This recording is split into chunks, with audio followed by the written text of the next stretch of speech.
مستر هشام في فيديو جديد.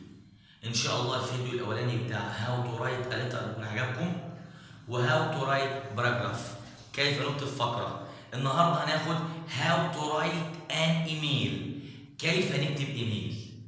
الايميل اسهل كتير من باراجراف واسهل كتير من لتر، حتى بتشابه مع اللتر في الموضوع، في التوبيك، في السبجكت، الموضوع نفسه، لكن بيختلف معاه في جزئيه بسيطه. يعني في الايميل لازم نعرف تو لمين، فروم من مين، about عن.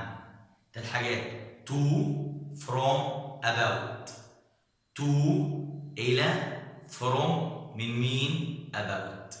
يبقى لازم نحدد احنا بنبعته من لمين ومن مين والموضوع عن ايه. مثال: write an email to your friend Ali. اكتب ايميل لصديقك علي. telling him about your visit to your uncle. قول له انك هتزور عمك. my name is رامي. يبقى انا اسمي رامي، يبقى الموضوع ده مبعوث منين؟ من رامي. and Ali's email is ali2007@yahoo.com. نلاحظ الوقت الايميل ممكن يجي بالصوره ديت. يعني ايه؟ الموضوع هنا بيتكلم انه بيخبره انه هيزور عمه، يبقى الموضوع كله عن الزياره.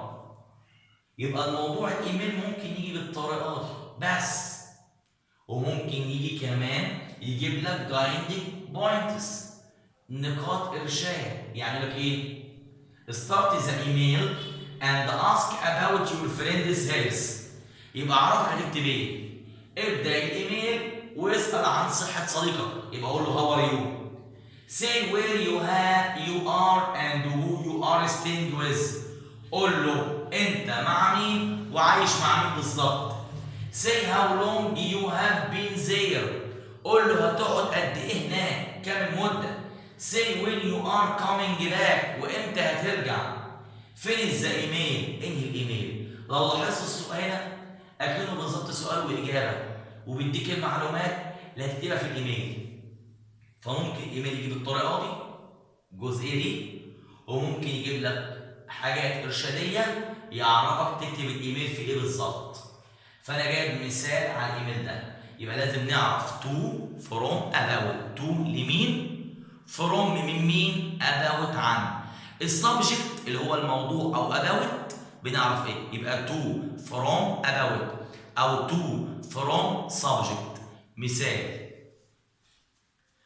to او Ali 2007@yahoo.com، او يبنى من السؤال جاي هنا Ali 2007@yahoo.com. طيب from من مين؟ من رامي. يبقى الموضوع لعلي ومنين؟ من رامي. السبجكت الموضوع اهي a visit to my uncle اهي telling him about your visit to your uncle. يبقى الموضوع هنا ايه؟ عن الزيارة لعمه. بدأ بالظبط بداية خطاب زي خطاب بالظبط. It gives me pleasure to write to you. أنا مسرور جدا وأنا بكتب ليك. بعد كده how are you أهو قال له عن صحته how are you.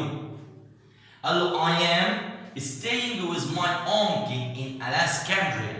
أنا عايش مع عمي في اسكندرية. I have been here for 3 days. أنا هنا بقالي 3 أيام.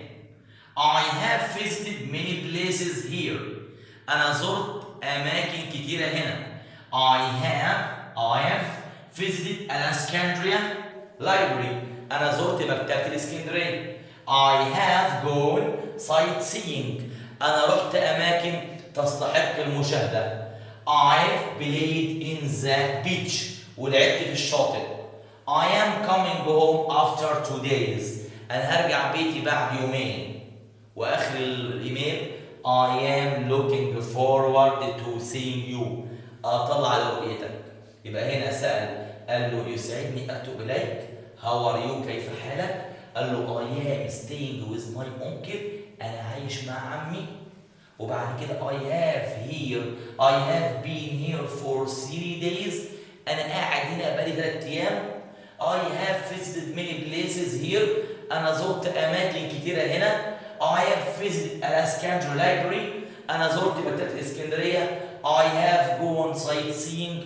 رحت أماكن تستحق المشاهدة. I have played on the beach. لعبت على الشاطئ. I am coming home after 2 days. هرجع بعد يومين.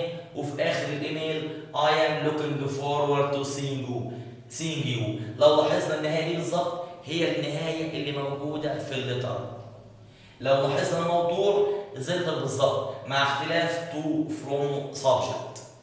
يبقى عرفنا الموضوع ممكن نكتب عن to from about أو subject ونكتب الموضوع زي الخطاب. بإذن الله يكون عجبكم وبإذن الله يتم المشاركة عليه.